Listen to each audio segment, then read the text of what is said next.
It's the new year, and you know what that means. It's time to track your habits with iOS. It's iOS Today!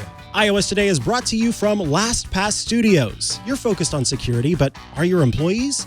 LastPass can ensure that they are by making access and authentication seamless. Visit lastpass.com/twit to learn more. Podcasts you love. From people you trust. This is Twit. This episode of iOS Today is brought to you by Mint Mobile. They provide the same premium network coverage you're used to, but at a fraction of the cost because everything is online.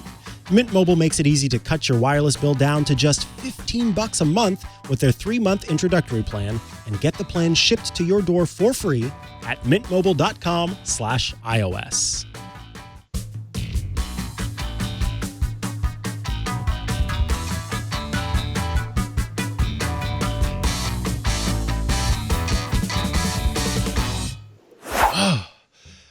It is iOS Today. I am Mikah Sargent today, and Leo is not here today because he is at CES. So we are going to, once again, have an incredible guest on the show to talk about iOS, tvOS, watchOS, HomePod OS, all the OS that is iOS. It is Rosemary Orchard who is back, and I'm so pumped to have you here again. Thank you for having me. I'm very happy to be back podcasting with you. Yay. So this was great. Before the show, I said, okay, Rosemary, would you like to join me? It would be great to have you back.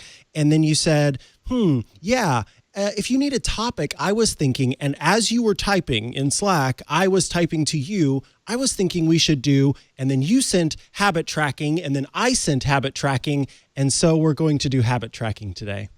Yeah, it kind of felt like a sign. So. It was meant to be because, people are making resolutions. They are trying to better themselves. They want to be as on top of things as possible. And the way one often does that is by creating and sticking to new habits. But before we do that, I do want to know, do you have any New Year's resolutions? Yes, my New Year's resolution is to actually take my vitamins every day because I've heard that vitamins are good for you, but if you don't take them every day, it kind of doesn't work. So, I'm working on that one. Nice. I personally I think it was a couple years ago that I resolved that I would not make New Year's resolutions because I always end up disappointing myself whenever I don't hold true to them. So it's just like I'm not going to give it a name. It's just that sometimes there are things that I want to do, and it just so happens to be the start of a new year, but they're not New Year's resolutions. And somehow that works on my, lizard brain and makes me more likely to stick to it. Yeah. So I think we should just hop right into this and talk about apps we can use for habit tracking. And just like last time you were on, I am happy to have you sort of lead this discussion. I want to hear about the apps that you use, the apps that you like, and what makes them so great. Well, my favorite app for this is Streaks. It's a really simple tracking application. So the idea is that you build a chain of habits that you've completed, and I love it because it integrates with the health app. So you can add a bunch of things like taking 5,000 steps a day or 10,000 steps a day, and you don't have to go in and check in the health app if you've done 10,000 steps a day and then mark it off in Streaks. You just open Streaks and it talks to the health app and goes, hey, you did 10,000 steps today. Good job. Done. Oh, that's so nice. So I'm not having to kind of go and say, oh, golly, the habit that I forgot to do was to go in and say that I did this thing today. Exactly. And also, you don't have to do things every day, which is another thing, because a lot of these habit tracking applications are like, you must do this every day. And it's like, actually, I only want to spend 40 minutes reading at weekends. Oh. I only, and I don't want to have it Monday to Friday, or I just need to do this 3 times a week. I don't need to do it Mondays, Wednesdays, and Fridays. It could be any 3 days of the week. And you can do all of that with customizations. So when you select a habit, then what you can actually do is you can edit the preferences to do all sorts of things. So you can see there's a bunch of different health ones there, and it pre-suggest things, and then will ask you, at least on iPhone, if it can access your health data. On iPad, it's going to have a little bit of a problem with that because it can't really access things. The health app, because the health app doesn't exist there. Isn't that, but it's just as an aside, nice. Isn't that that's a little annoying, I think. So annoying. Come on, Apple. It's 2020 now. Let me see my, I can do the ECG on my watch. Let me see it on my big, beautiful 12.9-inch iPad screen that I don't have yet because I can't see an ECG on it. Oh my goodness, I've already walked 4,277 steps today. Well done. So close to 5,000. Oh, no. Okay, never mind. I'm doing math wrong. I have 4,277 steps left to take today. I could get that easy. A device with you, yeah. So you've got some work cut out for you, but I'm sure your dogs will give you a hand there. They will, exactly. And I saw that there was a separate step for walking the dog. I should also note, this is a beautifully designed app. It's very simple. You tap and hold on a task to say, yes, I've done that task. And it's minimal, and it makes me want to go into it and, make sure that I'm doing the things that I want to do.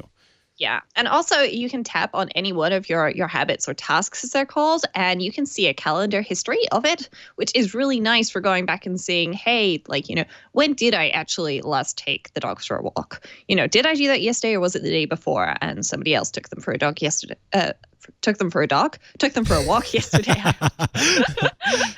I mean, maybe they want to go see a dog. Oh yeah, there you go. There's the calendar. Probably. Yeah. So you have a calendar view, and if you tap and hold on that, then you get a bigger calendar view as well. And then you can go back and mark things off as done the previous day if you did forget to do something, for example. So not cheating. Not cheating, but actually, tracking things. Gotcha. And I like it because you can change the color scheme as well. You can change the icon. It doesn't have to be orange? No, tap that setting. It can be green. Yes. Oh my God. Can add a bunch of positivity with your favorite color as well. And you can add 2 pages of habits. You can add 12 habits to track. So and there's a bunch of variety in there as well, because I don't know about you, but I don't want to do everything every day. Right. I just want to do some things every day. So. Oh my goodness, and I can make this match. Oh yes. Okay. Yeah. So now I've got my Midnight Green Streaks app. Yes. Oh, look at her. She is beautiful. She is colorful. So nice. She is amazing. Yes. Wow. And, I need to be in this app every day now. This makes me so happy. And the developer behind it is called Crunchy Bagel, which is the best developer name ever. Also fantastic. Yes. Oh, and there are even color schemes with multiple colors. I quite like this blue and green. That's quite nice. Yeah. It's and I can shift it. Oh, this is awesome. Oh, thank you. There we go. This. Well, that's Streaks pretty much. I mean, it's one of those things that can be super. You can get really nitty gritty with the setups, and you can have reminders to do things, and reminders only between specific times. Add the badge to the app icon to even show you how many habits you've got left to complete today, and you can have some habits only show up between specific times. So, say for example, you have a nighttime routine habit, but you don't want it to show up until 8 p.m. Then you don't have it on the badge until 8 p.m. And it's really nice, and I find it's really good for helping me get there. It's kind of like Carrot Weather app had a baby with a habit tracker. I love it. Only it doesn't yell at you. It's not mean, which I don't mind a mean, honestly. I quite like it. But Carrot does have a to-do application, actually. So if you want the mean, then maybe try that. But it's not really for habit tracking. Okay, I might have to see if I can withstand that, because I don't mind having, while I'm getting my weather, this thing that I'm not in control of, having Carrot call me ugly is fine. But if it was like, hey, ugly, why haven't you done this task yet today? That might break my heart. So I'd have to be careful with that. And we don't want you to have a broken heart. I don't want a broken heart. This is an incredible app, and I'm so excited about, like I said, the color scheme's really nice. So.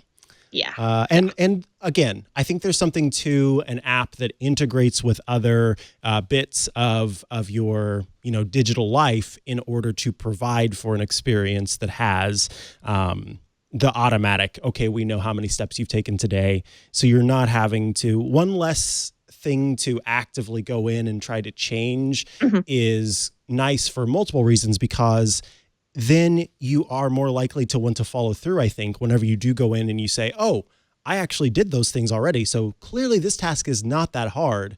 I can keep up with it. I can keep doing it because I already am, almost there, or I'm getting there most days. So it's not difficult for me to sort of pay a little bit more attention to it. Exactly. And it even has shortcut support. So you could theoretically create an automation in Shortcuts that when you open the Books app, automatically marks your reading habit as complete for you. That is awesome. I was wondering about that. I saw that it said use Siri, and I didn't know, what that was going to involve. Okay. Do you have any other examples of how Siri could come in handy?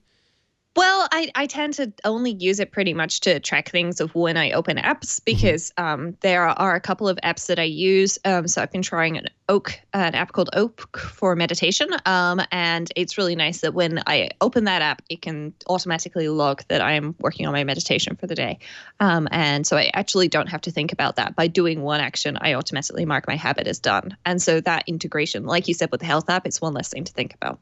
And I bet I could. So there's an entry in the health app that is toothbrushing. And right now you have to there's only one toothbrush that works with Apple Health that you can use to automatically mark your toothbrushing whenever you do it. And so it tells you, how long you brushed. What would be nice is if I could say, hey, boo-boo, I brushed my teeth, and then it automatically marks that in the Streaks app. Now, I personally don't, that's not a habit that I need to keep up because I do that anyway, but if someone wanted to just sort of keep track, like, oh, I forgot to brush my teeth last night before I went to bed, I want to take extra care the next day or something like that, I could see how that could be handy. Yeah. And if Shortcuts ever get support for toothbrushing, then you'll be more easily able to track it with Siri. So, Shortcuts doesn't have toothbrushing support? No. So they have support for all of the health things that were out before iOS 13, but all of the stuff that came with iOS 13. So the different symptoms associated with menstruation cycles and toothbrushing and stuff like that is not yet available inside of Shortcuts, unfortunately. Interesting. Well, we'll keep our fingers crossed that gets added soon. I'm sure the team are working on it. So yes.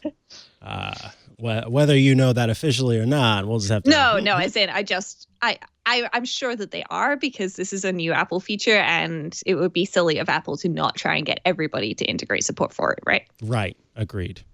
All right. So that is Streaks, available for $4.99 in the App Store, and in my opinion, well worth that $4.99. I do believe that Streaks makes another app that is an exercise app. And I remember that when Russell Ivanovich was a guest on the show, he talked very well about the Streaks.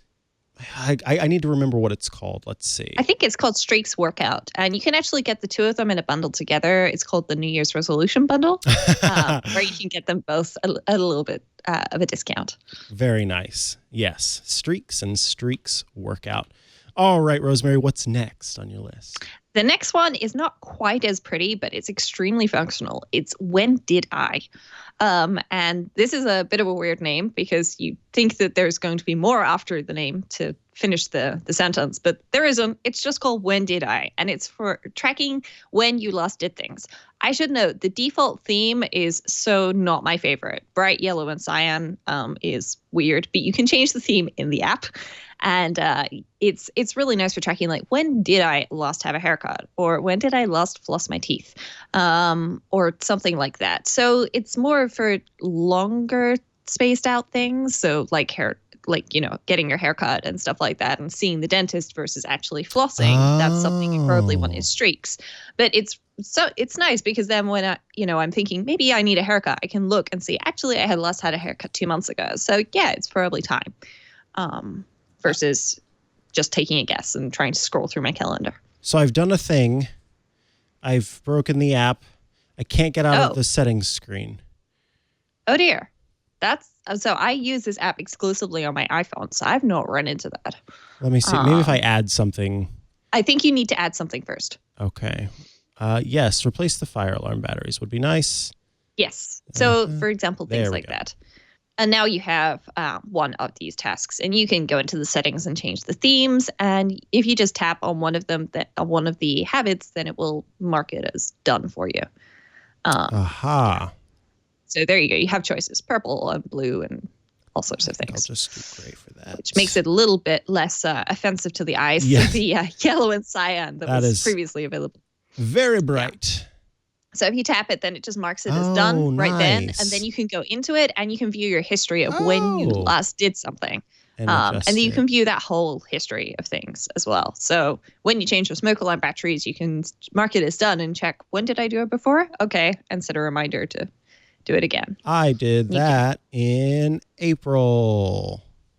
Well then, So it's congratulations. been 8 months since I have last replaced the fire alarm batteries, and I won't have to do it again for 4 years or something like that. Cool. Okay. So I kind of like this idea, like you said, I don't remember, I don't remember quite when I went last time to get my hair cut, which I very much need again. And I, might not remember when I last replaced the filters in my reverse osmosis water purification dealie. So to have that, to be able to just simply tap and that's it, and then I can know again whenever it comes time to, that's quite nice. Yeah. I find it really useful for exactly things like that. When did I last clean the filters in the apartment around the air circulation system and other things? These are things that you don't want to be trying to keep track of in a note system or something, because then everything gets mixed up and you just don't do it. So spending a couple of minutes to set up something like this, and you can change the icons associated with things as well. And it sort of has shortcut support, but I find just opening the app to be pretty useful for things like that. So Yeah, very cool. And then you kind of get a little list of all the things that you have done that you're keeping track of. So it's a little bit of a reminder too, anytime you go in there to tap on something else. exactly. I dig it. Anything else about when did I?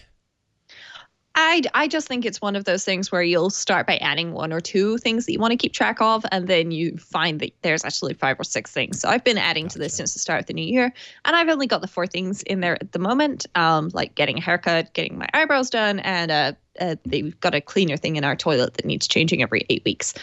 So I've got that in there as well. But I'm just going to slowly add to it as the year goes on. And then at the end of the year, I can look back and see, okay, these were all the things that I thought I should do on a semi-regular basis. What maybe do I need to do as my resolution for 2021? Gotcha. So what is next on your list? The next one is more about seeing what it is that you do so that you can try and form better habits. Okay. And this is called Lifewheel. And Lifewheel, the idea is it just is going to track what you do throughout your day without you specifying that I am currently doing this exact task. And you don't have to basically do anything other than set it up and leave it running on your iPhone. And it then tries to create a wheel of your life for you, so that when you leave somewhere, it might pop up and go, hey, what were you doing at this place? And you can mark it as you're spending time with family and friends, or maybe you were at the cinema or the gym, and it learns, and then it automatically assigns time to different areas of your life based on where and when you were at different places. And it builds some really beautiful pie charts in the end. Yeah, after you've done. I'm answering some of these questions, and it feels like therapy a little bit. Yeah, so it's kind of like therapy, but the idea is that then if you're feeling down, you can have a look at it and go, okay, so when do I feel better? Well, when I was feeling better, actually, it turns out I was visiting these friends. Well, maybe I should go see them again. I haven't seen them in a while. Yes, and it also does ask you about shopping habits, which is a little bit intriguing. Yeah. I have a healthy lifestyle and eat healthy. I think so, yeah. I'm totally satisfied. Oh, yeah, this is kind of personal. It's perfect. Yes, I like it. Oh, this is good. I like this. I'm usually happy and in harmony with myself. So starts with a free trial. Is it pay to play the whole time, or is there like a non-premium version or something? I am not quite sure. I think if we scroll down on the page that's currently displayed on everyone's screens, it will display there. I'm grandfathered in on an older version. But I'm pretty certain that you can get everything for, I think it's $2.99 a month. And it pairs with Sleep Cycle, which is a really great sleep tracking application as well. Okay, gotcha. Yeah, I can see it looks like it unlocks all features if you join the subscription. But it's pretty cool. Oh, that was it. Yeah, I'm just using the free version. That's it. I remember now. And so it takes a little bit of time, and it builds then a really beautiful pie chart to show you exactly what's going on with your life. Yeah, this is really nice. Boom. Yeah. The only thing is it does need to always have access to your location, which might theoretically drain battery, though I have to say I have not noticed any adverse effects with this application at all. And it then just pops up about once a week and lets you know how you're doing with the different areas of your life and shows you what you've done. And you can break it down into daily or go out to monthly type views just to see where your time is going. Yeah, that is, I quite like that for the reason that sometimes you do need to have that check-in, and it's hard whenever you are living, when you're living your life to remember that those check-ins sort of need to take place. And we, get caught up in everything and don't necessarily take that time, and to have something there to sort of have us focus our attention on it is quite nice to sort of, hone in and pay attention. Yes. And unlike most time tracking, which is out there, you don't have to stop and go, I'm currently doing this, I'm currently doing that, and interrupt your life to figure this out. It will come back to you later and say, hey, you were approximately this place for 3.5 hours. What did you do there? And then you can say, well, that's the cinema, and I was there watching, like 3 films in a row, or I was out for dinner with a friend. And it will then remember that information. So the next time you go to that location, it can suggest again what you were doing there. And you can always go back in and change something. If, for example, you went to dinner at the shopping mall and then you went to the cinema at the shopping mall. Well, they're 2 different places inside of a shopping mall. It's kind of difficult for your phone to differentiate where you are. Right. But you can tell. So you can always correct it. Okay. I dig it. I'm just making sure I have all of the apps that you are suggesting, so that way I can tap through them while we're chatting here.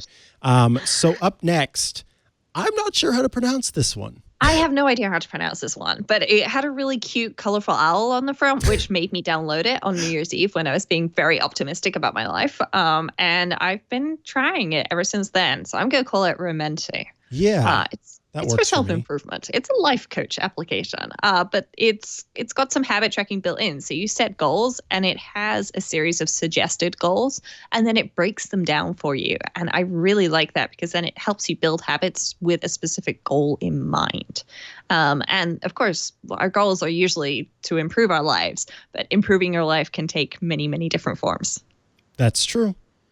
I like that so far. All I did was I tapped "Let's go," and then the option says "Next step." Next. Okay, this is a little bit different to what it was like for me. There we go. I have not signed up for the subscription yet. I am debating it, but my current focus is health and fitness. And you can choose a focus. There are 8 different focus options to choose from. So there's friends and social life, finances, personal development, love and relationships, fun and recreation, family and career and education. And then it has a life balance, which is kind of similar to Lifewheel. And you can see, a history based on this information. And it asks you regularly to do some check-ins and to update things and say how you feel that you're doing. Are you doing really well with love and relationships? Are you doing quite well with health and fitness, or less well? And it's a sliding scale from 1 to 10.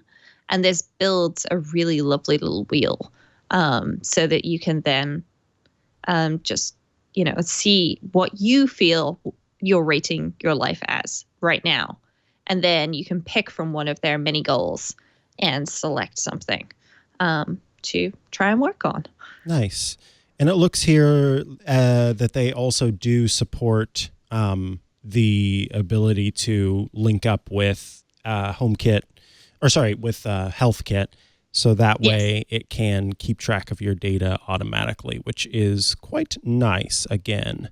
For the sake of, so for example, I added the goal of walking 10,000 steps a day, and it says, it says, we recommend activating Google Health Kit or Apple Health to allow your phone to count your steps in the background.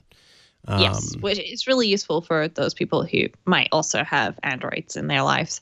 Either the, robot type Android or an Android phone. Yes. Take your pick. If you have an Android in your life. Supports that Google Health system, then you're good to go.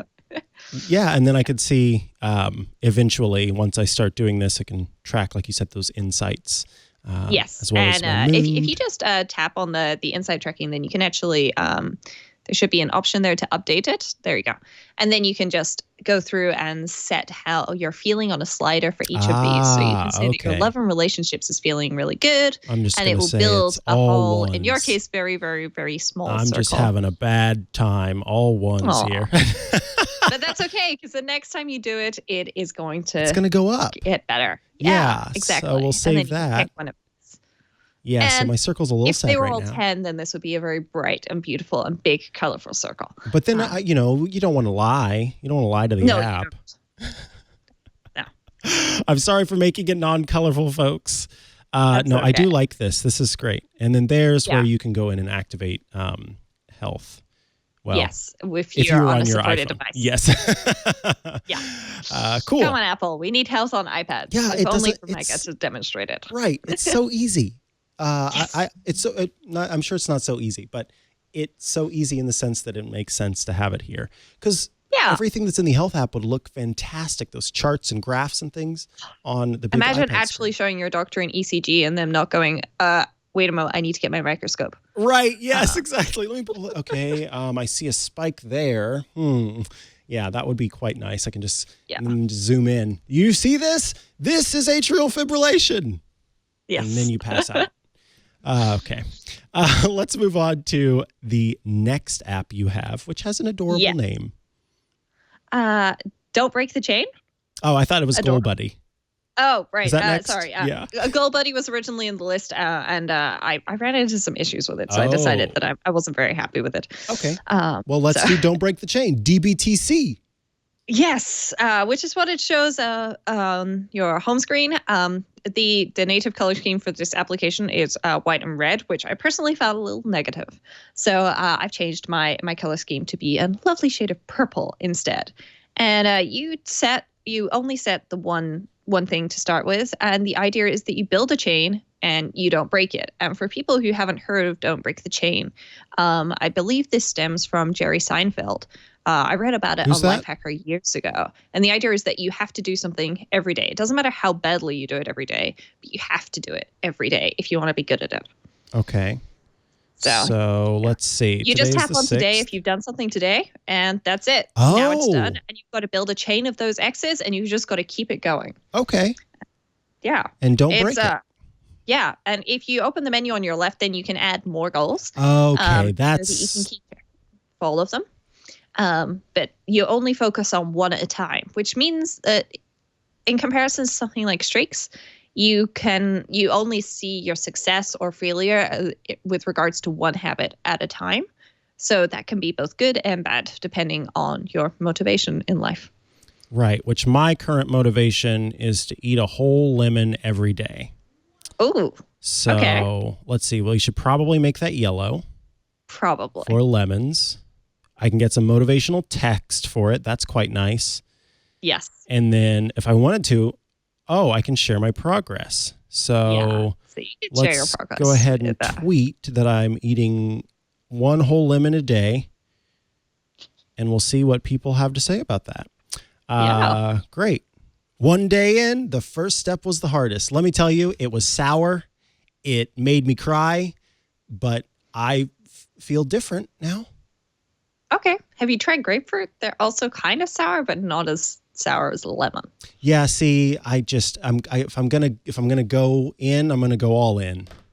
Okay. For my resolutions this year. So that's Don't Break the Chain. Don't break the chain. That's also a free app.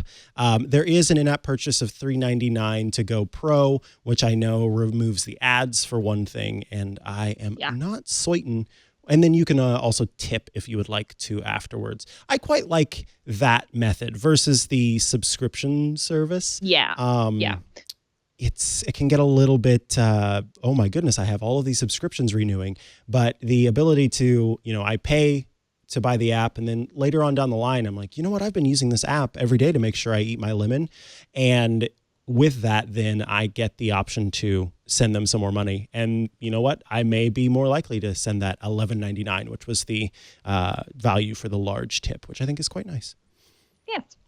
So are you using Don't Break the Chain regularly, or is this just one that you knew was available and is great? So I put it in here because I downloaded it on New Year's Day, and there's one specific habit that I'm trying to build, aside from my vitamin taking, which is I want to write every day this year. Oh. I don't have to write a lot, but I do have to write more than a tweet, which kind of seems hard sometimes because a tweet is so short.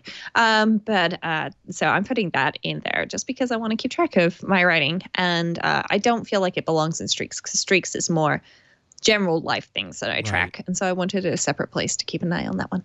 Yeah, and I like, again, there's something to the gamification of it whenever there's that chain there that you don't want to break and you want to keep it going, and it looks nice. And by the way, some folks in the chat are talking, my friend ate lemons and ended up being told by her dentist to stop. Her enamel was eroding. Folks, that was just the first weirdest resolution I could think of that was an innocent resolution. I'm not planning on eating a lemon every day or even ever at all, except in other things. I just thought, what's a weird resolution I can have? And that's what came up. And so you don't break the chain by eating a lemon every day. Well, if you eat chocolate before the lemon, then that might help protect the enamel on your teeth. You know what? I'm not going to do that either, but thank you for the tip. I'm just guessing because my dentist suggested it at one point before eating apples because the apples can be surprisingly acidic. So, I had no idea. So the chocolate must be more basic to sort of counteract the acidity of the apple? I have no idea how it works. My dentist may also have been joking. I'm not sure. Interesting. But any excuse to eat chocolate is good with me. You know what? Amen. And you can also track your toothbrushing habit by after eating an apple, brushing your teeth. You get that acid off of there. There we go. Don't break the chain. Let's go ahead and move on to the next one. This one is a fancy app that I quite like. And I think, again, talking about the gamification nature is Habitica. Habitica. Habitica is essentially an RPG that is based on habit tracking. It's also one that you can use with friends, and it lets you all sort of work together. You can go on missions and take down baddies and things like that. And the way that you improve your character, gaining more hit points and mana is by experience, which you collect by completing tasks. So I created a little character who has an adorable little hat. I don't know if I can't see my character any closer, which is kind of sad, but my little character has 50 hit points, has 6 out of 25 experience, and has not unlocked mana. That doesn't happen until level 10, but does have 1 gold coin and no diamonds. Those diamonds, which are forever, are things that you purchase with real money. So this is a little bit pay-to-play kind of thing, but you don't have to do that. So you set up your habits of things that you want to do, things that you don't want to do. And so, for example, there's eat health and junk food. You want to eat health food. You don't want to eat junk food. But if you eat junk food, you tap the minus button, and it will take some of your health away. Oh, no. That's terrible. And so you can see it removed some of my experience. It would take some of it didn't remove my experience. It removed some of my health, and it would remove some mana if I had that unlocked. But look, I just ate some health food, and that is going to give me some experience. But you can see that my health is still 47 out of 50. But I wonder if I did 10 minutes of cardio, it's still only giving... How do I regain my health? Oh, no. I'm dying. Well, not eating junk food. Apparently, it's really bad for you. That's not good. Let's just say I did 30 minutes of cardio. Aha! I've reached level 2. My health is regained. Got to share that as well. Folks are just going to be very confused about my Twitter this morning. Oh, that's okay. Maybe not. Maybe we aren't going to share that. That's cool. Love that. Love that for you. Okay, so no sharing, but it does allow me to continue moving on. And now that I'm at level 2. So there are daily things that I've set up here. So do your daily workout routine and make sure you floss. Absolutely, I flossed. And so I would get +1 mana and I get some fighting skills as well. Then you can set up to-dos. So it's not just your daily routines or your habits that you want to do, but it's also to-dos as well. So I set up a workout schedule and I brainstormed a healthy change, yes, which was to eat a lemon every day. And then you can collect rewards again. So now I could get this, a training sword. Yes, I would like to buy that for 1 gold. Now my character has a sword. How nice. And you can see that if you gained 20 gold, then you can reward yourself by eating a nice treat, playing a game, watching TV, whatever you want to do. So you can use that. Basically, this is a way to gamify every aspect of your to-do, your calendar, and your habits all in one place. And it kind of relies, obviously, on the honor system. I'm over here tapping and cheating away. But if you hold to it, you hold true, then it can help you gain rewards and set up, things for that. So you can also add personalized rewards. So maybe I want, a cookie and the cookie costs this much in order to claim that reward. And then, as I mentioned, the tavern is sort of the social media that is built into the app. And so there are actual players that have all joined. And it's the whole community where you can conversate with them and check into the inn, as it were, a party that you can set up. So again, if you want to go out and defeat beasties, you take on quests with your friends, and that is done by completing your tasks. And so I love that built-in accountability that is actual real-life accountability. I believe friend of both of us and friend of the internet, Aline Sims, has used Habitica in the past. And that is how I heard about this app for them in the beginning. And so you can also end up creating guilds and then setting up different challenges as well. And then, as I mentioned, there are some things that you have to, gain through paying.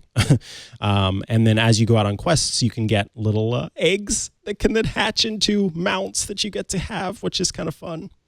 And that is Habitica. So once again, I think the thing about Habitica that is most important and the thing that I like is that it is integrated with your friends. And there's something about that accountability that's quite nice. If you have friends that you trust and you sort of want something that keeps you more locked in than you normally would be, Habitica can be that thing, because your friend could nag you and say, we're going to lose this quest if you don't do your 10 push-ups for today. And then you're like, okay, I'm going to get them done.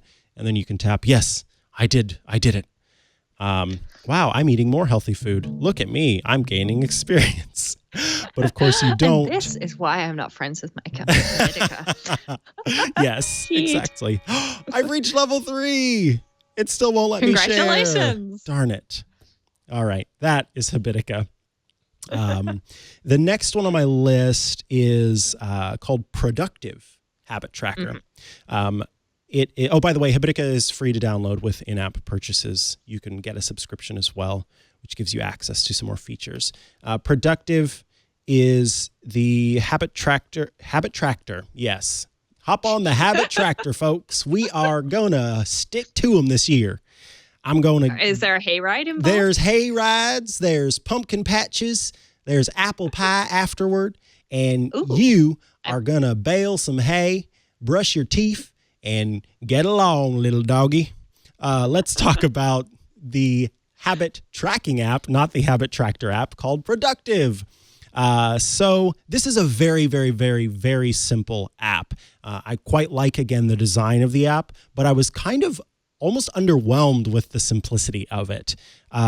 You can see your stats, so you get to see, sort of the streak that you've set up as you've done your tasks. You can set up habits, so you change, the order of the habits here and see how well you've done in any given task that you've set up. And so I'll go to today and I'll add, what is it that I'd like to do? Is it a one-time task that I need to complete, or is it a habit that I'm trying to set up? We'll go into, and this is the one thing that I do like about the app, other than the design, is that it can help you. Because sometimes you're like, yeah, I know I want to add some good habits to my life, but maybe I don't know exactly what those are, particularly in something like self-care. So I'll tap here, and maybe I want to make sure that, oh man, I need to get outdoors. I want to do that daily for sure. And there are like fun little icons you can choose from. So maybe I'll change that to a pretty tree. And of course, I'm going to change it to green. And I want to do this every day. When will I do it? Well, I just want to do it at some point during the day. You can set timers, so the task is not completed unless you do it for 30 minutes or 45 minutes or however long. I want you to remind me when I get to this location to do this, or I want you to remind me at specific times. So I think I would add, Mikah, if you go outside for 5 minutes, that's not really going outside. You need to at least spend 20 minutes outside to be able to mark this habit as good. And so now you see at any time, I need to get outdoors. And when I do, boop, then I can start that task. Let's see.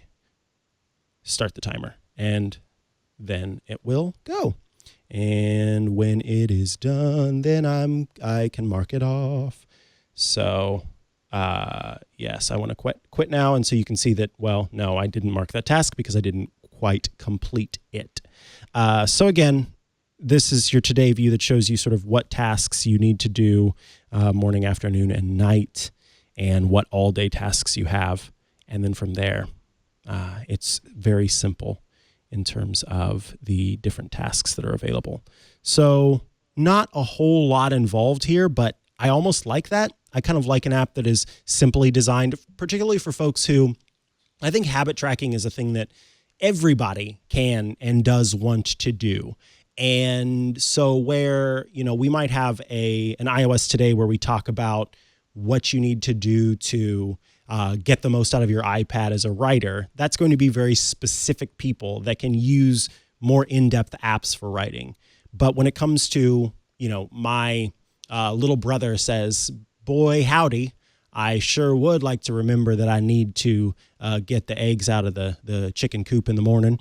I can send him this app, and it's just as easy for him to use as, it is for anyone, versus something more complicated that has all these extra features and steps and subcategories and things like that. So this is a great app for, I think, anyone to use to do habit tracking and streak watching. Yes. That's Productive, the habit tracker, not tractor, and it is available for free with in-app purchases. And the last app that I want to talk about is called Today.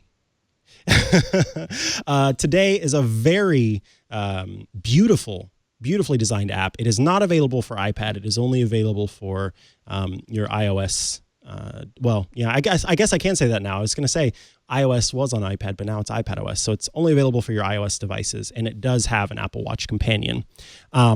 This one is quite simple. I can go in and let's add. So toothbrushing was the one that I used as an example that I set up this morning, but I want to add a new one. So what is, Rosemary, I made up a fake habit, which was to eat a lemon every day. What is the fake habit that you want me to add to the Today app? Oh, I would like you to eat a stick of butter every single day. Oh, yummy. Gotta love it. Yes, I think that's going to really help with the lemon thing. I think you're right. It'll balance it out. Yeah. Especially whenever you have some butter, you have some lemon, the butter sort of coagulates. Oh, yeah, that's going to be wonderful. Yes. Oh, is there a butter emoji? Let's see. There, I think there is butter. I believe there is. I know there's bread. There's butter. And there we go. So I'll tap next. And when do I want to do? Well, obviously daily. Just Fairly. once a day, so I'm not going to allow multiple check-ins. I'm only eating a stick of butter once a day. Sorry. That might be going too far. Yeah. And then I can optionally set up one or more reminders for this habit. So basically, outside of the normal reminders that Today will send, it will also say, hey, did you eat that butter? So I'm not going to set up any more reminders than I already have that are set up default in the settings. I'll tap next again. And then when do I want it? Well, obviously, I'm starting today. And then I choose a cover for it. So I can choose covers from Today. These are the ones that they have built in. So you can see that grapes one that I had. And clearly these blueberries in granola are what you would want for tracking your butter intake. You can also take a photo or choose from the camera roll. So if I had a stick of butter, I would take a photo of that. And then I tap check. And then it is, along with my other check-in. Whoops, let me see. There we go. So you can see that your streak and everything like that, all available here. And again, if you wanted to do them earlier, you can long press on a date tap on a date to add that to your streak. But what I'll do is just, you hold down. Okay, maybe not. Oh, no, it's double tap, isn't it? Yeah, double tap, and boom, I've eaten my stick of butter for the day. And you can see there's my little, have you done it 7 days? And then you have it done. So I have eaten my stick of butter. I'll go back. Toothbrushing, I meant to do at least twice a day. So I'll tap, and ba-ba-da-da, the goal has been achieved. Why it has grapes in the background is beyond me, but that is what I went with. So you can see there are my 2 check-ins for the day, and it will start to keep track of it.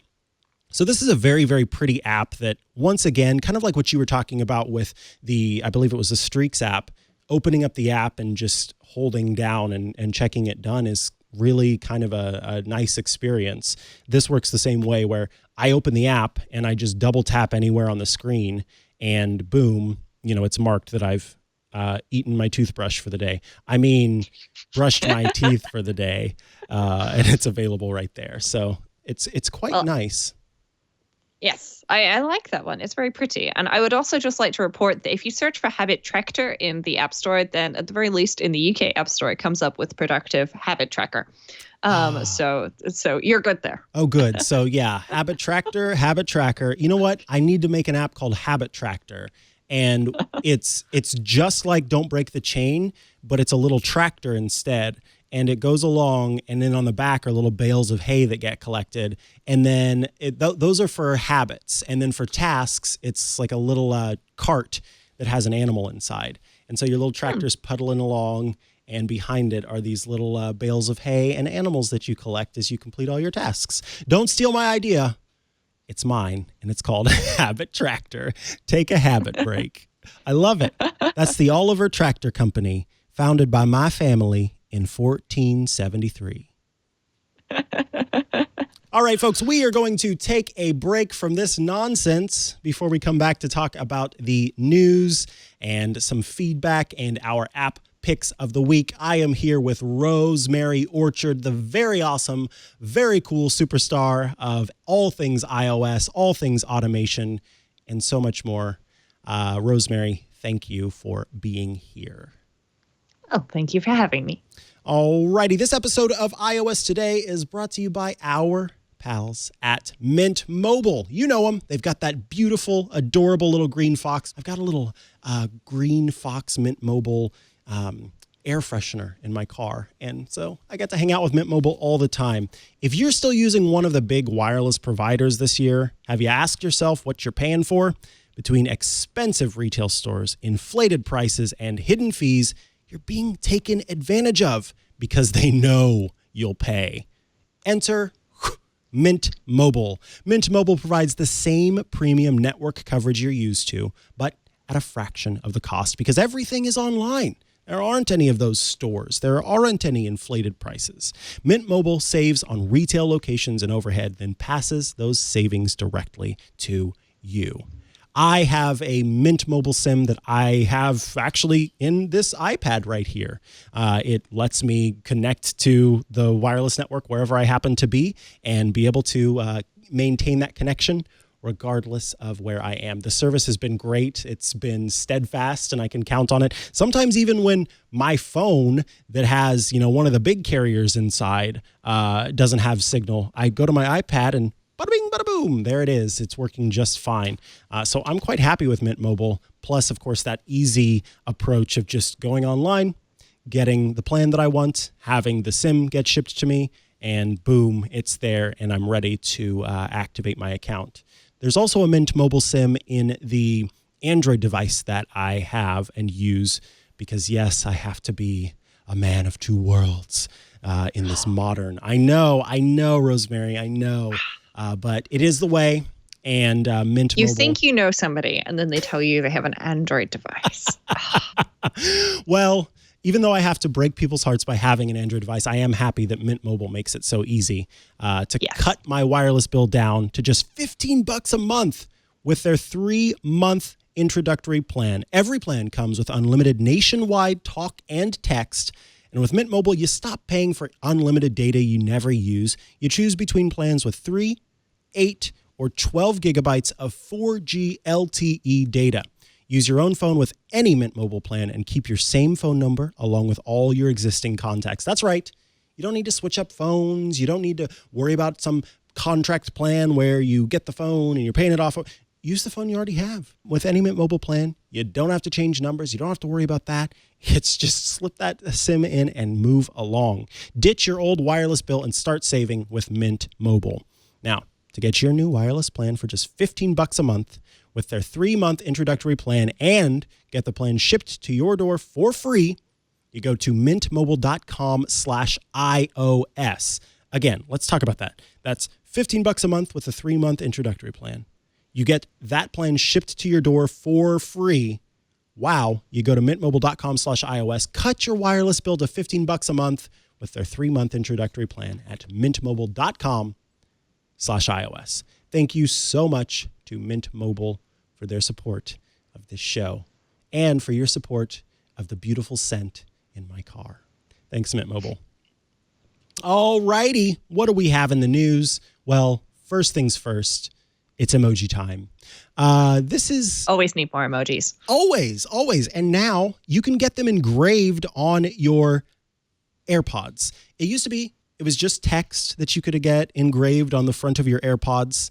But Apple has added some, not all, but some emoji to the options for engraving.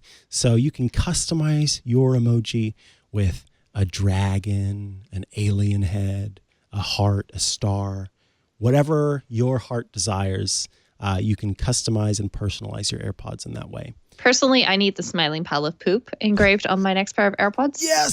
Yes. Just because it's entertaining. See, we would have to, we wouldn't know whose was whose because that's exactly what I would do. I would want to have the smiling pile of poo on Well, mine. you say that, but I've actually put my AirPods Pro in this nice little rubbery case because on the back there's a little opening, but it just means that they don't slide out of my hand whenever I go to pick them up, which I was really scared of because when I got my first pair of AirPods on the day they released, I walked into a store, I managed to get some. They slid out of my hand the day after. And they were dented. I was sad. Now, who makes that? So I got this for these, and I'm really happy with it. And I wouldn't see it anymore. So yes, that's true. Who makes that case? This is by ESR, but there's also ones from Elago, and I believe 12 Stealth are coming out with their AirSnap for AirPods Pro as well. All of which will hide these wonderful emojis. Oh, yes, exactly. So you would just have to get an emoji sticker instead to put on the front. But so there's sort of a mixed opinion that people have for getting engravings. Obviously, when you get something engraved, particularly with your name, the resale value of that device drops quite a bit. I never get my phones or iPad devices. Do they even engrave iPhones? Because they have a glass back. That's true. Not phones. Not phones. Thank you. The iPad you could get engraved, and I never did that because, again, I did not want the resale value to drop in case I ever wanted to sell it, or if I just was going to give it to my family member. I mean, I don't think they want my name on the back of their device. On the other hand, that would be a really good way to hand off a device and then steal it back and be like, actually, it's not yours. It's got my name on it. Yeah, this has my name on it. So, I guess if I was ever starting an iOS museum, then I could, claim, because what is it? Possession is 9/10 of the law. I think, though, the emoji, that's not so unique that it would drop the resale value across the board unless you find someone who hates emoji and you're trying to sell your device to them and then they're very unhappy and choose not to purchase it because you have a smiling pile of poo on the front of it. I'm wondering how big the resale market is for something like AirPods, though, or AirPods Pro, because they're pretty personal devices. Yeah, you stick them in your please. ears, they get covered in earwax and other gunky, disgusting stuff. Like, do you really want to buy secondhand AirPods? Oh, no. Actually, I don't even want to think about it. Second ear AirPods. Oh, gross. Oh, I'm grossed out. I'm so sorry. I didn't mean to gross you out. Alcohol wipes. Let's just clean your ears and we'll be all good here. Yeah, that's true. Well, I mean, you do have a point there, though. And it could be why Apple is, offering the engraving here where it is not necessarily elsewhere. These are very personal devices. And as we've come to find out, iFixit makes it very clear how non-repairable these devices are. So they're kind of a one user, one product lifetime device anyway. Yes. So let's move on to the next topic. According to Flurry, Apple absolutely killed it over the holiday week. It turns out that of the top 10 devices that were activated during the holiday week, nine out of 10 of those devices were devices made by Apple. So you've got, that's wild. You've got the iPhone 11, the iPhone XR, the iPhone 7, iPhone 8, the 11 Pro Max, the 8 Plus, the 6 Plus, the 7 Plus, and the 10 took 9 of the 10 top spots for activations between Christmas Day, 12/25, and New Year's Eve, 12/31. Xiaomi's Mi 4 LTE took the 10th spot. Wow. I'm wondering how iPads did and AirPods and Apple Watches, because those are cheaper devices as well. Even an iPhone 7 or 8 is not quite as cheap as an iPad, I think. And I know that a lot of people got those for Christmas, and I've seen quite a few people receive AirPods for Christmas, which they were very happy about. Yes. So I'm not surprised that Apple did really well, but it's amazing that they're taking 9 out of the top, phone activations. Yeah, that's wild to me. Clearly, those are devices that people are wanting for Christmas. It was funny. There was I believe it was a Netflix movie, holiday movie, and it was, oh goodness, it was called Noel. No, was that Netflix or was that Disney Plus? It might have been Disney Plus. It doesn't matter. The show's called Noel, and it is about Santa's daughter and son and family, basically, and sort of this family lineage of people who do the presents every year. And they kept having this running joke about how everybody wanted iPads for Christmas. And so you're supposed to know as Santa what a person wants for Christmas. And so he's trying to figure it out. And it might be something else like, oh, I want a toy truck. And then it was always like, and an iPad. I'm going to give them this. iPads and iPhones and AirPods all come in these beautiful square or rectangular boxes, which makes them so easy to wrap. So I'm going to give Apple 10 out of 10 on that. Yep. I think you're right. Yeah, that is exactly what it is. It's the packaging. There was a recent study done. Researchers show the study showed that, and this kind of makes sense, but it was kind of nice to have it just out there. Some people, myself included, take the time to perfectly wrap a gift. You just use 3 pieces of tape at max. You tie a ribbon on it. You add a bow. You do a little tag. Maybe you spritz it with some nice gingerbread musk. And dip it in eggnog, and then you put it under the tree, and it's beautiful and perfect. And it turns out that when you do that, the expectations for the gift are much, much higher. And so if you would only just wrap all of your presents in some newspaper and tie it with old shoelaces, the expectations are set so low that regardless of the gift that's inside, the person is more likely to be wowed and amazed by it. But if I put some, hand-knitted oven mitts in this perfectly wrapped present and the person was expecting an iPad, then they're going to be disappointed more likely than if I had put the hand-knitted oven mitts into, again, a newspaper with some shoelaces tied around it. I'm going to try the newspaper and shoelaces approach next year. I do remember my parents telling me a story of shortly after they got married, they were opening Christmas presents, and my dad borrowed some of the wrapping paper that had been torn off a present already and snuck off. And my mom was a bit confused. And then he came back with their house phone underneath the wrapping paper. She was very confused, but thought it was hilarious because, her expectations were set extremely low. They had just got a quite expensive, I think, for that time, new house phone. Oh, nice. Okay. I like that. Yeah. It's just it's under here. Open it. It's a new phone. Oh. That's great. This I particularly wanted to talk to you about because you are an iPad super user, and Brydge has a new device they've announced. Pre-orders begin tomorrow, I believe. Yeah, January 7th at 11 a.m. PST. Pre-orders begin January 7th. This is the Brydge Pro Plus wireless keyboard. What does that say? Does that say with a trackpad? Yes, it does. Leo and I both have Brydge Pro keyboards for our iPads. We've talked about them before. I do as well. You do? Right here. Oh, excellent. Perfect. And I certainly like mine. I am currently using the Smart Keyboard because the Brydge Pro is pretty heavy. That's the one thing that I don't quite like about it. But I do like how it turns my iPad into what feels like a little MacBook, which is kind of nice. And now they're becoming even more MacBook. Can you talk to us about how you can even have a trackpad on your iPad? How is that possible? I thought this was just a finger pointing screen. Well, it is a finger pointing screen, but there's this accessibility thing which lets you add a pointing device, otherwise known as a mouse or maybe a trackpad. Wait, are you currently using that mouse with your iPad? Yes. Oh my goodness. Very cool.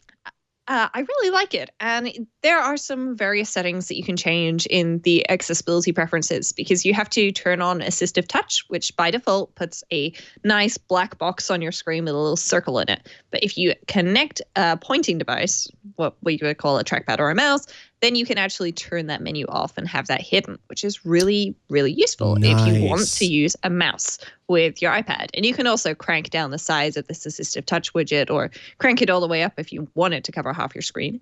And it allows you to use a mouse or a trackpad. Now, I have a few reservations about this product because I have connected my Apple trackpad to my iPad Pro. And so I used a USB-C to Lightning cable to connect it. But you can't actually then unplug it. It has to stay plugged in order for you to use it because they're using something weird there and it's not quite using the same Bluetooth as everything else, I guess. It doesn't really matter because clearly Brydge have got a Bluetooth trackpad in this so you don't have to plug it in. But you can only click and move. Whereas with my mouse, because I have multiple buttons, so I have a left click and a right click, and I also have a few buttons here on the side, and even on the top, you can actually program these to do different things. So I can program them to open the assistive touch menu. I can program them to run shortcuts. No way! Yeah. That's really cool. That's why I have a mouse connected. That's my secret. Now, is that a Logitech mouse? Yeah, this is a Logitech Anywhere 2S mouse. So it's a really nice little mouse. It's very small. It's ambidextrous, which is nice if I want to mouse with my left hand or my right hand. And it works really well. But I think the trackpad is an excellent idea. And kudos to Brydge for being the first people to release something that actually has a trackpad in that should work. But I'm not sure how great the trackpad experience is going to be, especially because it's going to be quite small. It looks fairly wide, which is nice, but you don't have a lot of vertical space, unfortunately. It's so certainly I'm not wondering. in comparison to the gigantic trackpads that are on MacBook Pros. This is much smaller. Now, Brydge has also announced that they are releasing a standalone iPad OS trackpad, which looks a whole heck of a lot like the Magic Trackpad that Apple sells. This one will be coming out later after the iPad Pro, Brydge Pro Plus that has the trackpad built in. But it is much bigger than the built-in trackpad on the Brydge Pro Plus. That said, I mean, if you look at this 11-inch Pro for the Brydge, for the 11-inch iPad Pro, how much space is on this for a trackpad? Oh my, there's not a lot of space down there. I can just about squish my 4 fingers into this area. So that's going to be a very tiny little trackpad, and I'm not sure if I'm probably going to run into the spacebar all the time, which at least in Safari will then scroll me down the screen if that's what I'm trying to do. But I'm not sure how I feel about it. And I'm hoping maybe I can get a review version so I can take a look at it and, actually give it a full review and see how awesomely I'm hoping it works. Yeah, my fingers are crossed as well that it works well, because I think the folks at Brydge are making some really cool, really innovative products. And this trackpad is clearly something that folks who are iOS and iPadOS power users can take advantage of. I had no idea about the button use with shortcuts. That's very, very, very cool. I'm going to have to chat with you about that so I can figure out what mouse I need to get for my iPad Pro so I can start working with that magic. Well, the mouse I've got right here is pretty darn awesome. And it's nice and small, so you can actually take it places with your iPad. Though when I'm at work, I do have a big, fancy, ergonomic Logitech mouse that I use with it as well that has a few extra buttons on top. Nice. Well, I'm going to have you send a link to that mouse that you have so we can include it in the show notes so that folks can get one if they want one to work with their iPad. That was the other thing that I didn't know, was that you could, one of the reasons why I have never wanted to do the assistive touch mouse or trackpad was because I didn't want to have that honking box on my screen. I didn't realize that could be shut off if you have a device connected to it. That's fantastic. Yes. So whenever, of course, you then disconnect your mouse or trackpad, then it will go away. But that's not going to be a problem with something like the Brydge Pro Plus. So at least unless you run out of battery on your keyboard. So true. All right. So this next story is really interesting. You may have seen it recently in the news among the blogs. But Amos Chappell, which is the guy who shot, which is the photographer, that shot the photos in Russia's Arctic North with, let's see, let me find it here. 40 Days of Darkness. That's what I was looking for. Shot in the Arctic that were all using night mode from the iPhone to shoot these different photos and show what the iPhone was capable of shooting even in darkness. And there are some pretty incredible shots in this series that you should totally check out.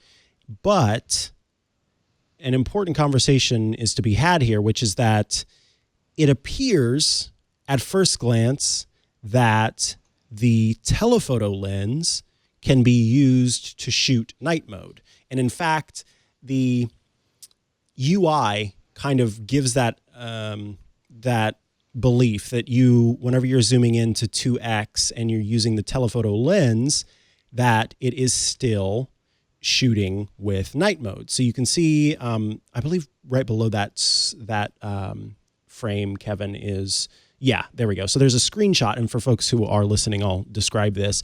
There's a screenshot of the camera UI, and night mode is currently activated, and the camera is set at 2x. Now, when the camera is set at 2x, typically what that means is the telephoto lens is activated. And so in the UI, it appears that at 2x, when the telephoto lens is activated, night mode is working. But that's not actually what's happening. Instead, Apple is using the main wide-angle lens, the 1x lens essentially, to capture night mode photos and simply digitally cropping into 2x. So it is not the same thing as what the UI claims to show. And so what the photographer is arguing is that it is a little bit of, dishonesty through obfuscation kind of approach there, where they don't make it clear that, no, you're not using the actual optical 2x lens. Instead, it is the 1x lens being used with the with a digital crop afterward. So it's, I don't know. I mean, for me, as a person who is not a photographer and doesn't do this, professionally, it's not a bother to me. As long as I get a good shot. I'm wondering for how many people this is actually going to be a problem for. Anybody that's using their iPhone for professional level photography, sure, it's definitely a problem for them. But for the vast majority of us taking photos of pets and pretty trees in the park or something like that, does it actually matter what it's doing, providing we get the result that we're expecting from this?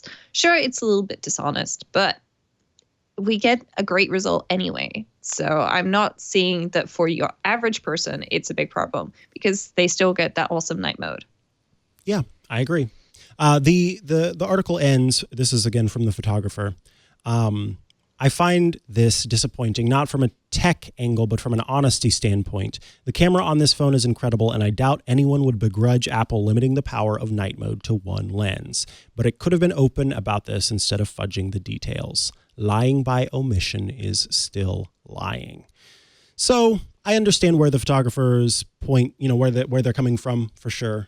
For me, in the end, it doesn't affect me. I just want, like you said, a good photo. I don't care how it's taken. I don't really know how it's taken, to be honest. But as long as it looks good, sounds good, smells good, and tastes good. Thank you. I'm happy with it.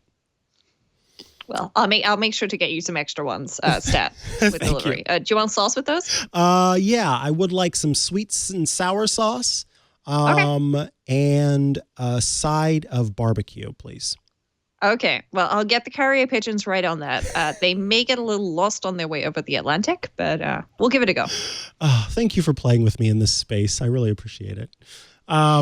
Let's move on to talk about slofies. Have you taken a slofie? So until you put this in the show notes, I forgot that slofie was a thing that not only did Apple try and make a thing, but they really pushed this to try and be a thing. And it's like, stop trying to make slofies happen. It's not happening. It honestly, I have no idea how to take a slofie. Yeah, I don't know how and that's what these these videos are trying to show you, is how to take a slofie, which, if you don't know, folks, slofie, SLOFIE, is the feature. It is a term that Apple created to market the fact that the front-facing camera can take slow motion video. So essentially, it is taking it at a higher frame rate, and then you slow it down to 30 frames per second, and then it can cram in more, and so it's slowed down. Which looks awesome if you're going through like this foil-covered wind tunnel, though that's not quite such a flattering shot as it was originally. But I don't know. I often look at selfies and think I look a little bit weird anyway. If you were to animate that and slow it down, I just look like a crazy person all the time. I'm not sure I'm willing to let people see that side of me yet. Let me see if I can't get the slofie working. I did just test it. It's a little bit hard to demonstrate for me because my iPhone's not connected to anything. But I have a very weird photo of me looking at my microphone and then looking over at my phone and back. I'm going to move the microphone away from me for a second, folks, just so I can do this, and then we'll figure this out together. Okay, here we go. It's all right. I can serenade everybody as we go. So he's pressing the button, and he's moving, and there's more movement, and stop. Wonderful. I believe the microphone is back. My head hurts, but now... Okay, now I see why this is hilarious. And look at, oh man, do I need a haircut? But it's adorable, so I think you can get away with it. I like the brief moment of speed at the beginning. I have to say, the iPhone is really good at detecting which parts it should turn into slow-mo for you. I'm going to give it 10 out of 10 on that, but I'm still not sold on the whole slofy thing. And I'm going to actually decrease it here so that there's more. Oh, see, so if you tap edit, you can choose the part that gets slow. And so I want to start it out where I'm sort of gearing up and then it slows down. Yeah, that's better. And there's a slofy. That's just horrifying. By the way, folks, slofy is spelled S-L-O-F-I-E. So please, for the love of God, don't go to slophie.net or slophie.org, because that is my eternal shame. That when Leo and I were covering the Apple event, I thought I would be clever and buy slophie.net and slophie.org on online, but I spelled it with a PH instead of an F. Aww. And so now both slophie.net, my version, and slophie.org, my version, will take you to the moment of my eternal shame. They redirect to the time code of the YouTube video where I, made that horrible mistake. I'm still not taking slofies except for the one I just did. And it's not something I can see most people doing. Like maybe taking videos for TikTok. Oh, yeah. Maybe can you use it for that? TikTok like slofies. That could be pretty cool. Yeah. You know what, folks? If you've taken slofies, I'd like to see them. You can tweet at me or at us. That's at Twit on Twitter. That's at Mikah Sargent on Twitter. Rosemary, I don't know if you want those as well. Sure. Send me slofies at Rosemary Orchard on Twitter. I'm curious to see what people are actually doing with this technology. Now, I would like to add a caveat. You need to have taken the slofie before this, not just do a weird thing to send me a slofie. Yeah, we want to see the real slofie takers in the world. All of you like this guy. This guy's clearly having a lot of fun playing with his hosepipe in the car. So, okay, that's gone too far now.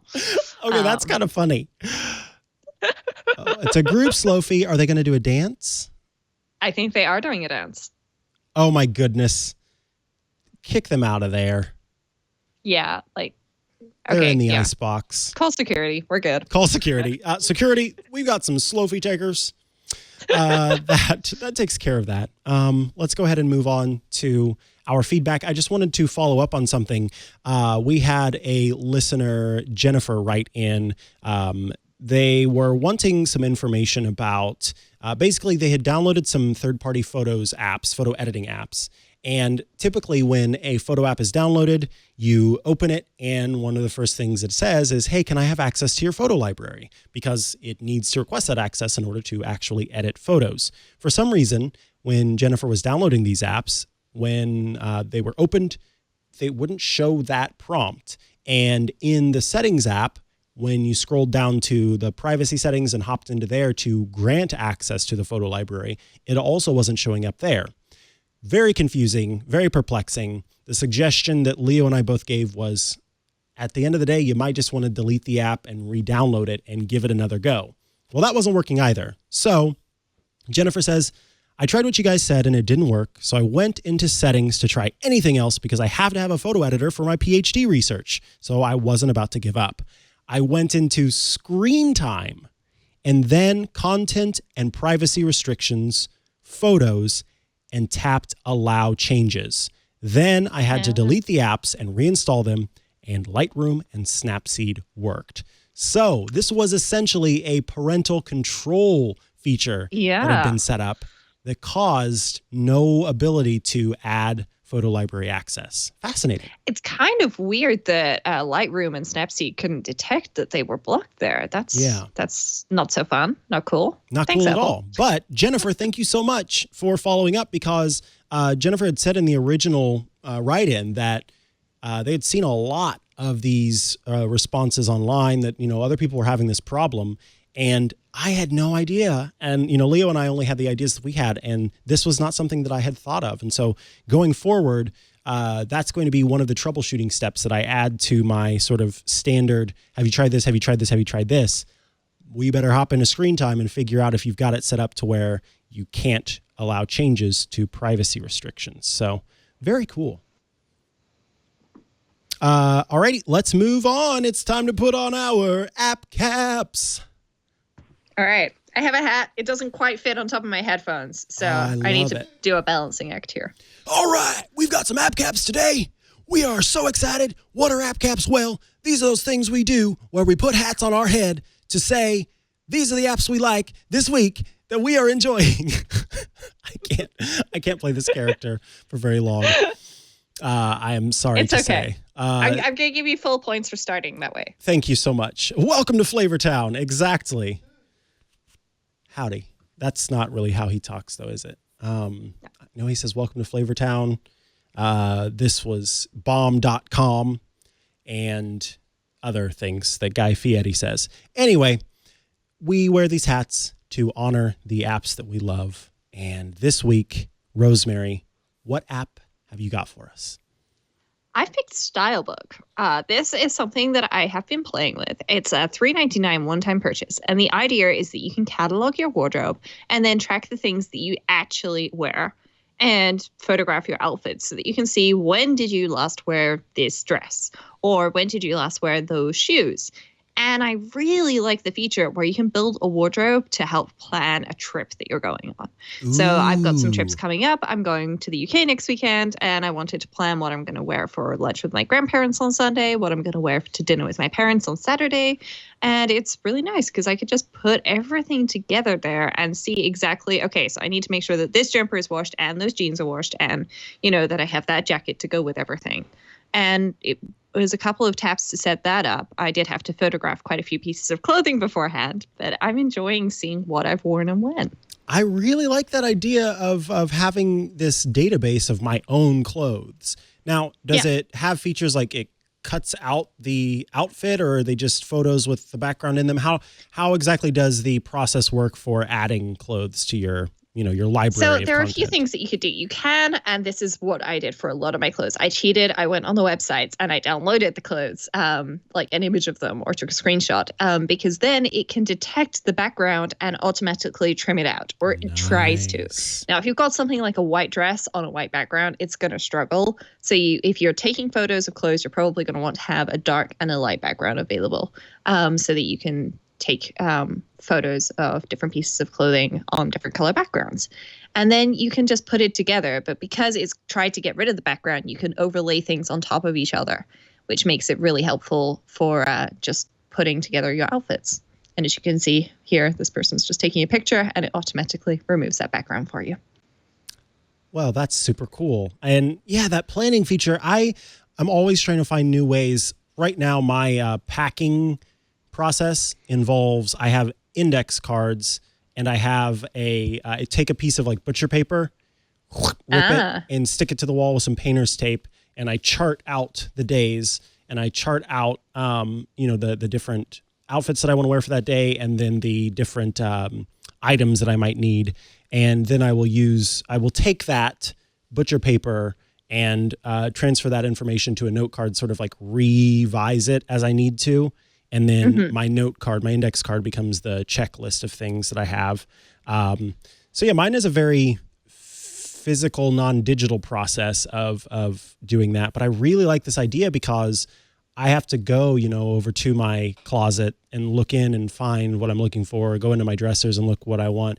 But if I had this place where I can just scroll through and see, ooh, that sounds quite nice. I think I'm going to have to check. It's also fun if you're talking with friends, and maybe more so for me. When we were organizing, we were both in San Francisco for Relay's 5th anniversary live show. Somebody asked me beforehand, so what are you wearing? And I was able to just pull out this picture of the dress because I'd already saved it and downloaded it and had put together my outfit in the app. So I could pull it out and show it to them in advance. Okay. I like it. I dig it.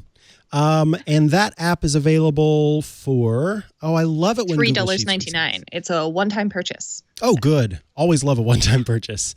Oh, yeah. Me too. Perfect. So Stylebook, which you can find, of course, in the App Store. All right. I'm so excited about this app. I typically don't talk about games or use games in my app cap because I'm not a big gamer. I don't really keep games on my iOS devices because I find them grueling in most cases or just not interesting. And this time I found an app, a game that I quite like. It is called Pocket Build. It's available for $1.99 with in-app purchases. And essentially, you are doing resource management to build your own little town. You can add characters over time. You can add, new homes. You can, I'm going to load my world. My world is called Mikahville because I didn't come up with a clever name because I was trying to get this set up so that I could show it. And right now I've got my little people. Some of them are chopping wood. Oh, another thing that I like is this is like a complete 3D experience. So I can zoom all around and zoom in on my little characters here. And then if I want to, I can go in first person mode and walk around. And what would I like to do? Let me scroll forward a little bit and, whoops, I need to go back. Oh, I don't want to chop wood. I want to. There we go. Use this to farm and collect food. So I will start collecting this food. And it's got a little bit of Minecraft feel to it for sure. But I like that it does both in the sense that you can sort of let your characters work on their own, a little Sims-like, or you can go in and help them to farm food for you. And so then I like the fact that they can do it on their own because it's one of those things like for 5 minutes, that could be fun. But yes, but then after 4 hours later, you don't want to be collecting food by yourself. Exactly. Manually. So when I tap on a person, I can choose to have them find wood, find food, mount a dragon or a horse. Well, I have to have a dragon or a horse first before I do that. You can mount a dragon. Okay, I'm getting this game. Right. You can name each of your little characters if you want to. So I'm going to put this one in auto mode, and it will do, or she will do what she thinks is best. I've got one supreme worker here. The rest of them are just normal peasants. But the supreme worker can chop down trees really quickly. And so I'm actually collecting stuff right now to get another supreme worker. They're not actually called supreme worker. That's just how they are in my head. I think their name is just worker. So, yeah, I've got some produce that I've planted. And your town just sort of starts to get built up as you collect things. Occasionally foxes and rabbits will appear. And then you start to be able to expand out across the entire landscape of this world. Let me see if I can find, I've got this person in a boat. What's interesting is I can't get them out of the boat. I have no option to remove them. He's also just sailed through a couple of posts, so I'm kind of not surprised. The only thing I can do is make them self-destruct, and I really don't want to do that. No, that doesn't sound like fun. I'm afraid if I click remove mount, that it will just be in the water, and I don't like that either. But maybe he can climb out. See, those aren't available because those, I think this is the only one that's available. So what I think has to happen... You have to, build a... I thought that I would need to build a place for them to get out of the water, sort of. I need to look into that some more. These places look a little high for him to get out. Yeah, that's a good point. So no, that poor creature's that poor little guy's just stuck in the water. See, there's a fox. How cool. And I love the style of this game. This nice it's sort of 8-bit design. And so then I can go in here as I've collected resources and start to add, so many different options here. Cliff edges, different fences and entrances and supports. This is probably where I can find what I need to do to get them out of the boat. Ooh, I could make a large boat if I wanted to, and a rowboat and a sailboat. I just need, what is it called? A dock. There we go. Yeah. You might just need a dock. Yeah, wherever a dock is, I'll have to look into that. But that is that. Now, what's interesting is that the characters are... and then eventually you can get goblins to fight and battle. So you try to keep your town safe from the goblins. It only works while it's on, so it doesn't do it in the background.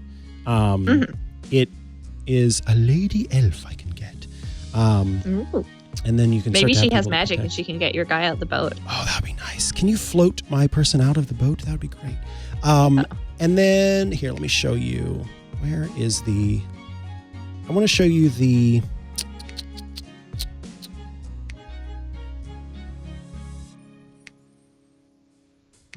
I'm having trouble finding it. They have a timeline of things that they want to do over time to make the game even better. And I can't remember where that is. Oh, phooey. Well, okay, so I can't find that right now, but before you subscribe, if you don't pay for the subscription, I think it's like 99 cents a month or something like that. That helps support them as they're trying to add more features. They eventually want to add multiplayer so you can play with your friends and create towns. And they show there's a timeline of things that they've already completed. So they're actively working on this game at all times, adding more features as they go along. And the next feature that they're adding is that multiplayer option, which I think would be really fun. So I could invite you to Mikahville, and you could, hang out and, I don't know, pet my rabbit that's here. Oh no, I killed it. Oh no. I didn't mean to do that. So folks, do not tap on a creature and hit the axe button, because if you do, it will destroy it. So this... So rude. I know. So sad. I'm sorry. I didn't mean to. I have this set to autosave. So, and then another thing that's kind of cool is you can change the graphics performance of the game. So I can have it great. as big and beautiful as I want with my, Pro device, or if you're on a 24-hour flight, yes. Then you could crank that down, save your battery life. Yeah, like let's, it would crank down anti-aliasing and FPS and all that kind of stuff. But it's just a nice, simple game that I love. Resource management and, subtle building. And what is that game? It's available on, is that a wolf? I think it ate my cow. There was a cow in there at one point. Oh my God, the wolf ate my cow. What do I do? How do I... Okay, I don't want to axe the wolf though, because maybe I could get a wolf pelt if I get the right creature format. Anyway, so that's a new development. See, I'm learning new things all the time with this game. It's pretty great. But there was a game, Stardew Valley. Is that what it's called? Yes, Stardew Valley. That's what it on reminds the me of. Switch. That's on iPad as well, I think. And Apple TV, I want to say. I'm not 100% sure on that, so don't quote me on it. Yeah, that's what this kind of reminds me of. But it's slightly different design, and I don't know. I just like it. It's almost soothing. And I'm honestly like, I just want to go play this game. But I'm doing a show. So that is my app cap, folks. Again, that's available for $1.99 with in-app purchases, which helps support the developers for future versions of the game. You can build castles. You can build an elven town. You can add so many different items and pretty flowers and things like that. Have horsies, all sorts of stuff. All right. I believe that brings us to the end of another episode of iOS Today. Rosemary Orchard, thank you again. You are always a delight to have on the show. You always bring such great apps and insight, and I appreciate you being here today. Well, thank you for having me, and I appreciate you being here as well. Oh, and I doth tip my cap to you with its included fuzz. Oh, folks, we record this show typically live every Tuesday at 9:30 a.m.-ish Pacific. That's 1:30 p.m. Eastern. Of course, you can watch live at twit.tv/live. If you have questions, feedback, suggestions, if you want to share your lemon eating habits, you can do so at iOS Today at twit.tv. You can join us live in the studio audience by heading to your email app of choice and sending an email to tickets@twit.tv. Of course, you can follow along on social media. That's at Twit on Twitter. That's at twit.tv on Instagram. Rosemary Orchard, if people want to follow you and see all the cool stuff that you're up to, if you've got anything to plug, now would be the time to do so. Well, the best place to find everything about me is my website, rosemaryorchard.com. I recently released a book called Take Control of Shortcuts, if anyone's interested in learning about shortcuts. And I also recently took over WhenWorks, a scheduling application to help you send people your availability. So, ooh, sweet. Yeah, I'm having fun with that. And I need to apparently check why my website is loading so slowly, judging by the image on that I'm seeing on the screen there. And but yes, had a few things to do recently. Getting prepared for the new year. It's working up to it. No big deal.